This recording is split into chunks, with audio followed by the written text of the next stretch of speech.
इस वक्त हमारे साथ इमरान प्रतापगढ़ी साहब जुड़ चुके हैं, जो कि कांग्रेस के सांसद है राज्यसभा से। बहुत बहुत स्वागत है आपका इमरान प्रतापगढ़ी। आपको खूब सारी मुबारकबाद। आज 136 पर कांग्रेस नजर आ रही है कर्नाटक में, जोश एकदम हाई। शुक्रिया, आपको भी मुबारक हो। और ये कर्नाटक की जनता की जीत है और कांग्रेस के कार्यकर्ताओं की जीत है। जाहिर सी बात है, पूरे देश में कार्यकर्ता बहुत खुश है और हम सब में ऊर्जा का संचार हुआ है। सबसे महत्वपूर्ण बात रूबिका जी ये थी कि ये 3 राज्य ऐसे थे, कर्नाटक, महाराष्ट्र और मध्य प्रदेश, जहां भारतीय जनता पार्टी ने लोकतंत्र को लूट के सरकार बनाई थी। आज कर्नाटक का रिजल्ट आ गया है, बहुमत कांग्रेस को आया है, जो ये दर्शाता है कि आने वाले दिनों में मध्य प्रदेश और महाराष्ट्र का भी ऐसा ही हाल होगा भारतीय जनता पार्टी के लिए। तो हमारी खुशी के मायने बड़े हैं।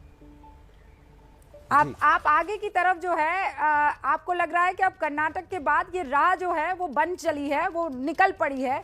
लेकिन बड़ा सवाल ये है कि वो फॉर्मूला क्या है? क्या कांग्रेस अब सारी जगह इसी तरह लोकल मुद्दों पर चुनाव लड़ेगी और वो ब्लिंकर्स जिसे कहते हैं ना, कि सामने कोई भी मुद्दा उठा ले, लेकिन हमने जो वादे लोकल तौर पर जनता से किए हैं हम उसी पर अड़े रहेंगे? देखिए, जनता जो है वो भारतीय जनता पार्टी के जुमलों से, भारतीय जनता पार्टी की नफरत की राजनीति से ऊब चुकी है। दरअसल मैं हमेशा एक बात कहता हूं कि राहुल गांधी जी एक बात को बहुत गहराई से समझते हैं कि इस देश में जब तक नफरत कम नहीं होगी तब तक भाजपा कम नहीं होगी। राहुल जी ने इसीलिए 4000 किलोमीटर पैदल चलने का एक बीड़ा उठाया और कन्याकुमारी से कश्मीर तक पदयात्रा की, जिसमें 21 दिन भारत जोड़ो यात्रा कर्नाटक में रही। मैं उस यात्रा में लगातार उनके साथ था और मैंने महसूस किया वहां के लोगों का प्यार राहुल गांधी जी के लिए, सोनिया गांधी जी के लिए, कांग्रेस परिवार के लिए, प्रियंका जी के लिए। और मुझे पूरा विश्वास था कि आने वाले विधानसभा में वो प्यार जो है वोटों में बदलेगा। और जिस तरह से हमने मुद्दों पर इस चुनाव को आधारित रखा, वहीं भारतीय जनता पार्टी का पूरा कैंपेन जो है वो नफरत की राजनीति पे केंद्रित रहा। यहां तक कि प्रधानमंत्री जी ने भी अपनी गरिमा के विपरीत जाकर के राजनीतिक भाषण दिए, लेकिन कर्नाटक की जनता ने उसे साफ तौर पे नकार के ये बताया कि हम विकास की राजनीति और मोहब्बत की राजनीति में भरोसा रखते हैं।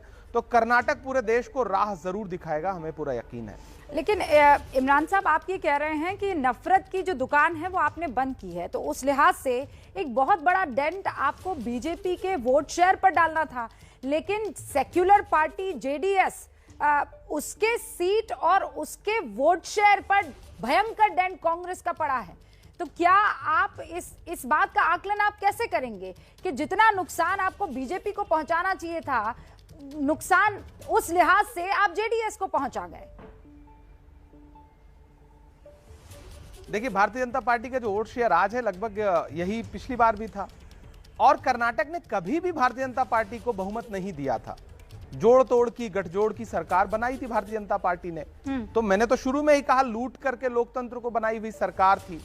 ऐसे में अगर हमने अपना वोट शेयर बढ़ाया और जो विपक्ष का वोट था वो एकजुट हुआ, उसमें जेडीएस का वोट अगर कम हुआ और कांग्रेस के साथ वो वोट पलट करके आया, तो ये एक शुभ संकेत है।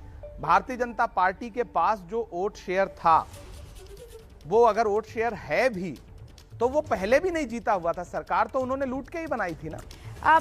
इमरान साहब, क्योंकि आप मुस्लिम समाज को भी बहुत अच्छे से समझते हैं, और ये सवाल इसलिए महत्वपूर्ण हो जाता है कि बजरंग दल को बैन करने का जो मामला है उसका नुकसान बीजेपी को नहीं हुआ, उसका इनफैक्ट फायदा बीजेपी को हुआ और नुकसान जेडीएस को हो गया। और वो ऐसे कि अक्सर देखा गया है कि जो सेक्युलर पार्टियां, सो कॉल्ड सेक्युलर पार्टियां जो कहती हैं कि भाई वोट बढ़ जाता है मुसलमानों का, लेकिन यहां आपको लगता है कि एक मुश्त वोट जो है वो कांग्रेस की तरफ पड़ा है। जेडीएस में जो बढ़ जाया करता था वो कांग्रेस की तरफ आया, वो भरोसा कांग्रेस की तरफ आया। देखिए, वो भरोसा अगर इस देश के तमाम वर्गों का भरोसा कांग्रेस में बहाल हो रहा है, लौट रहा है। आप ये नहीं कह सकते कि सिर्फ अकलियतों ने ही वोट दिया। वो कलिग्गा ने वोट दिया, लिंगायत ने वोट दिया, कुर्बा ने वोट दिया, दलितों ने हमें वोट दिया। हम तो सारे समाजों का समर्थन पाकर के सरकार बनाने जा रहे हैं। और यही राहुल गांधी जी कहते हैं कि भारत जुड़ेगा तभी भारत आगे बढ़ेगा। हम तो किसी एक वर्ग की राजनीति करते भी नहीं है।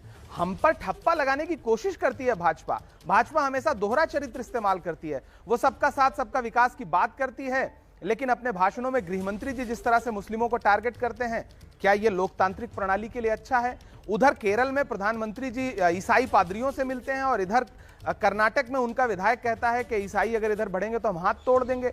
हमारे राष्ट्रीय अध्यक्ष को के पूरे परिवार को मारने की बात करता है उनका एक प्रत्याशी, और प्रधानमंत्री जी उस पर कोई टिप्पणी नहीं करते। तो यह भारतीय जनता पार्टी का जो दोहरा चरित्र है उससे जनता ऊबी है। कांग्रेस में भरोसा लोगों का बहाल हो रहा है, और सबसे अहम बात यह है कि हमने हमेशा नफरत को हराने और मोहब्बत को जिताने की बात की। तो फिर ऐसा क्यों है इमरान साहब, कर्नाटक का संदेशा तो यही है। आपकी पार्टी पंजाब में जो उपचुनाव हुआ है उसमें इतने सालों में कभी नहीं हारी। अगर कांग्रेस में विश्वास अगर बरकरार रहा है या वापस लौटा है तो आम आदमी पार्टी वो सीट आपसे क्यों छीन ले गई? और क्यों निकाय चुनाव में कांग्रेस उस मुस्तैदी के साथ, उस मजबूती के साथ दिखी नहीं है? एक मेयर तक नहीं जीता है। अगर आप जो कह रहे हैं कि कांग्रेस में विश्वास वापस आया है, हम इसका जवाब मैं दो तरीके से रूबिका जी आपको दूंगा। पहली बात तो निकाय चुनाव और विधानसभा चुनाव में जमीन आसमान का अंतर है। आप भी जानती हैं, पूरा देश जानता है कि निकाय चुनाव पर सत्ता का बहुत बड़ा असर होता है, पहली बात। दूसरी बात यह कि हम वहां सत्ता में नहीं थे। हम निकाय चुनाव की भी जो सत्ता होती है, हम वहां बहुमत में नहीं थे। हम पिछले 30 साल से उत्तर प्रदेश में सत्ता में नहीं है। ऐसे में आप निकाय चुनाव को भारतीय जनता पार्टी की फेस सेविंग के लिए कर्नाटक के पैरेलल नहीं रख सकती। कर्नाटक में भाजपा सत्ता में थी और उसके हाथ से सत्ता छीनी गई। मैं बिल्कुल नहीं रख रही हूं। लेकिन आप जो कह रहे हैं ना कि विश्वास जागा है, उत्तर प्रदेश में निकाय चुनाव मैं आप विश्वास जागा है, मैं आपको उसे समझा रहा हूं। आप निकाय चुनाव का भी 1-2 दिन बाद जब विश्लेषण करेंगे तो आप पाएंगे कि उत्तर प्रदेश में कांग्रेस का वोट शेयर आपको कई जिलों में, महानगरों में आपको अच्छा दिखाई पड़ेगा। मैं मुरादाबाद से आता हूं, वहां हम 3,500 वोट से सिर्फ हारे। हमारे 22 पार्षद जीते, पिछली बार हमारे 10 थे। तो बढ़ रहे हैं लोग। ऐसा नहीं है कि विश्वास बहाल नहीं हो रहा है, विश्वास बहाल हो रहा है। लेकिन फिर मैं एक बात कहूंगा, आप जालंधर का एक उपचुनाव और उत्तर प्रदेश का निकाय चुनाव, दोनों को कर्नाटक चुनाव के पहले नहीं रख सकते। कर्नाटक की हार बहुत बड़ी हार है। उत्तर प्रदेश में प्रधानमंत्री रैली करने नहीं गए थे, जालंधर नहीं गए थे रैली करने, लेकिन कर्नाटक में रूबिका जी बिल्कुल सही कह रहे हैं। प्रधानमंत्री जी, कर्नाटक में मेरी बात पूरी हो जाने दीजिए। आप सुन तो लीजिए ना पहले। मैं सिर्फ इतना कह रही हूँ कि वही जालंधर है जहां पर आप जानते हैं आपके नेता की उस भारत जोड़ो यात्रा में उनका इंतकाल हो गया था, फिर उनकी पत्नी को जो है चुनाव लड़ाया गया था। वो फैक्टर क्यों नहीं इस वक्त? और मैं फिर कह रही हूं, जब मैं आपसे ये सवाल कर रही हूं तो मेरे जहन में कर्नाटक नहीं है, मेरे जहन में ना निकाय चुनाव है। मैं आपके उस लाइन पर यह सवाल पूछ रही हूं कि कांग्रेस पर विश्वास बहाल हुआ है तो क्यों जालंधर की सीट आप लोग हार गए? मैं इसका आकलन करना चाह रही हूं। मैं आपके इस सवाल का अगर सरलीकरण करूं तो यूं कर सकता हूं कि पूरी पार्टी का जो ध्यान था, हम कर्नाटक चुनाव में लगे हुए थे। हमारी पूरी लीडरशिप, हमारे पूरे रणनीतिकार, सारे लोग कर्नाटक में लगे हुए थे। हम जालंधर के उपचुनाव पे थोड़ा और ध्यान देते तो शायद हम चुनाव जीत जाते। हम उसे अपनी कमी मानते हैं, लेकिन हमारे लिए कर्नाटक बहुत महत्वपूर्ण था। और कर्नाटक में जो भरोसा लौटा है जनता का, ये सिर्फ जीत नहीं है, ये सिर्फ सामान्य जीत नहीं है, ये प्रचंड जीत है। और ये भाजपा की सिर्फ हार नहीं है, करारी हार है।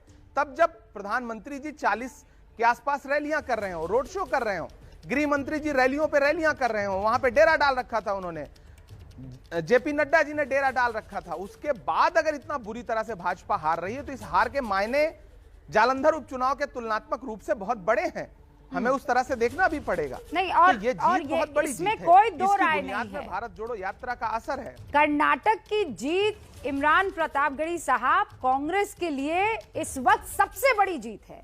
और ये महज ये नहीं है कि आपने एक मैजिकल फिगर अपना लिया है, नहीं, आप 136 सीटें लेकर आए हैं और इस जीत का सेहरा किसी और के सर पर नहीं, कांग्रेस के सर पर ही जाएगा, तमाम उन कार्यकर्ताओं के सर पर ही जाएगा जिन्होंने दिन रात मेहनत की है। और इससे भी कोई इनकार नहीं कर सकता इमरान साहब कि आज हर एक कार्यकर्ता गदगद नजर आ रहा है, क्योंकि लोकतंत्र में जीत आपको बताती है कि आप किस दिशा में जा रहे हैं। और क्यों ना 224 में से 136 सीटें लाने वाली कांग्रेस आज उस मुस्कान के साथ और कॉन्फिडेंस के साथ टीवी स्क्रीन पर दिखाई दे। इमरान साहब, एक बार फिर से आपको बधाई, बहुत बहुत शुक्रिया एबीपी न्यूज से बातचीत करने के लिए। तो ये थे कांग्रेस के राज्यसभा सांसद इमरान प्रतापगढ़ी, जो ये बता रहे थे कि ये शिकस्त बहुत बड़े तौर पर बीजेपी के लिए है। प्रदीप जी, आप इस बात को मानते हैं कर्नाटक में जो नतीजे आए हैं वो जनता की खुशी के नतीजे हैं, जनता ने विकास को चुना है